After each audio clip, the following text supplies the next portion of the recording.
రైతు సోదరులందరికీ నమస్తే. Welcome to Manchivadi YouTube channel. ఈ వీడియోలో కనిపిస్తున్న ప్యూర్ ఒంగోలు జాతి గిత్త ఆంధ్రప్రదేశ్ రాష్ట్రం గుంటూరు జిల్లా చేబ్రోలు మండలం కొత్తరెడ్డిపాలెం గ్రామానికి చెందిన తోట రమేష్ గారు అనే రైతు సోదరుడికి చెందినది. ఈ గిత్త యొక్క వయసు 10 నెలలు, ఎత్తు 5 జానలు ఉందని చెప్పారు. సుడులన్నీ కరెక్ట్గానే ఉన్నాయని చెప్పారు. ఇంకా ఎటువంటి వ్యవసాయ పనులు అలవాటు చేయలేదని చెప్పారు. తోట రమేష్ గారు ఈ గిత్త దూడని అమ్మాలనుకుంటున్నారు. ధర 38,000 రూపాయలు చెప్తున్నారు. ధర తగ్గించే అవకాశాలు కూడా ఉన్నాయని చెప్పారు.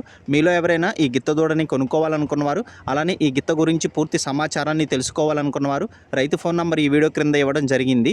కాంటాక్ట్ అవ్వండి. గమనిక, వీరి ఊరు గుంటూరు టౌన్ నుండి 14 కిలోమీటర్ల దూరంలో ఉంటుంది. అలానే మీ దగ్గర ఉన్నటువంటి పొంగనూరు మరియు ఒంగోలు జాతి ఆవులు, ఎద్దులు, కోడెదూడలు, పందెపు ఎద్దులు, కపిల ఆవులు, సేద్యపు ఎద్దుల అమ్మకాల కోసం మన ఛానల్ని సంప్రదించండి. నా వాట్సాప్ నంబర్ 9676992250కి వీడియో తీసి పంపించండి. గమనిక, మన ఛానల్ని 1,16,000 మంది ఫాలో అవుతున్నారు. కాబట్టి మన ఛానల్లో సేలుకు పెట్టేటువంటి పశువులు త్వరగా అమ్ముడుపోయే అవకాశాలు ఉన్నాయి. ఇప్పటి వరకు కొన్ని వందల సంఖ్యలో రైతులు తమ పశువులను కేవలం 200 రూపాయలతోనే తమ ఇంటి దగ్గర నుండి సులువుగా తక్కువ సమయంలో అమ్ముకోగలిగారు. కాబట్టి రైతు సోదరులు ఈ అవకాశాన్ని ఉపయోగించుకోగలరు. మరిన్ని వీడియోల కోసం మన ఛానల్ని సబ్స్క్రైబ్ చేయండి. ఈ వీడియోని లైక్ చేయండి. ధన్యవాదాలు.